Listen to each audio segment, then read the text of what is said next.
तो यहाँ हमारे पास दो इंटरसेक्ट इन लाइंस यानी जो एक दूसरे को काटती हैं और फिर एक और जामुनी रंग की लाइन है और फिर हमें कुछ एंगल्स दिए गए हैं।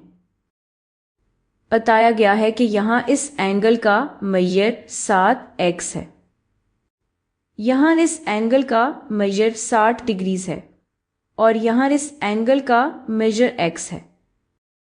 तो अब हम ये जानने की कोशिश करते हैं कि ये सारे एंगल्स क्या हैं। इसके लिए हमें पहले x मालूम करना होगा और यहाँ एक बड़ा इशारा है क्योंकि 60 डिग्रीज वाला एंगल और x वाला एंगल ये दोनों एडजेसेंट हैं और अगर आप ये दोनों एंगल्स जमा करें तो इनके बाहर वाली लाइंस इस साथ x वाले एंगल के साथ वर्टिकली ऑपोजिट एंगल बनाती हैं।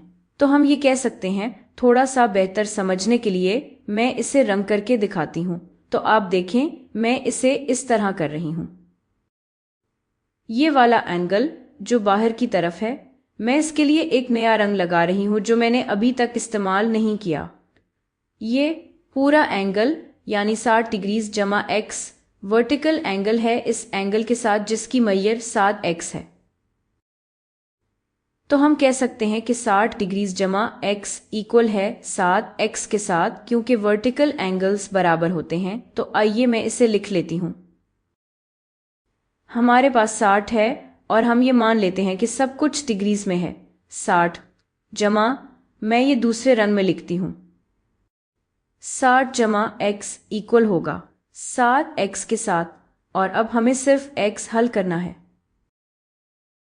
सबसे आसान तरीका ये होगा कि अपने सारे x एक तरफ ले आएं इक्वेशन में। मैं पहले ही 7x को दाएं तरफ पर ले आई हूं, तो अब हम बाएं तरफ से सारे x खत्म कर लेते हैं।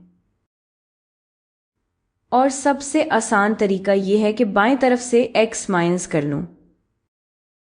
लेकिन जाहिर है इक्वेशन को बरकरार रखने के लिए हम सिर्फ एक तरफ कुछ नहीं कर सकते, वरना ये बराबर नहीं रहेगी। हमें ये दोनों तरफ पर करना होगा। तो आइए दोनों तरफ से x माइनस करते हैं और बाएं तरफ पर हमारे पास सिर्फ 60 रह जाएगा।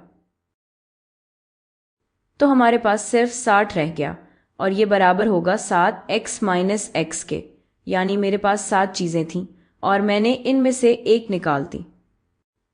अब मेरे पास वो चीज़ 6 रह गई, तो ये 6x के बराबर होगा, यानी हमारे पास 6 दफ़ा कुछ बराबर है 60 के। आप शायद ये अपने जहन में ही निकाल सकते हैं, लेकिन मैं इसे थोड़ा सा तरीके से करती हूँ। हम दोनों तरफ को 6 से तकसीम कर सकते हैं ताकि x हल हो जाए। तो आइए ये करते हैं और हमारे पास रह जाएगा x इक्वल है 60 तकसीम 6 यानी 10। और हमने खुद को याद दिलाया था कि सब कुछ डिग्रीज में है और हम यहां भी यही कर सकते हैं।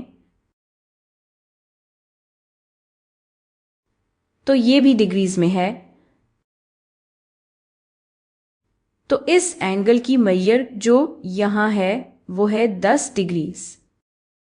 तो ये वाला एंगल 10 डिग्रीज है और ये जाहिर है 60 डिग्रीज है। आप दोनों को जमा करें, 60 डिग्रीज जमा 10 डिग्रीज बनता है 70 डिग्रीज। तो ये बड़ा एंगल जो यहाँ है वो है 70 डिग्रीज और जाहिर है ये वाला एंगल यहाँ, ये वर्टिकल एंगल है, इसको भी बिल्कुल बराबर होना चाहिए। और हम ये देख सकते हैं 7 ज़रब x 10 डिग्री बराबर है 70 डिग्रीज के।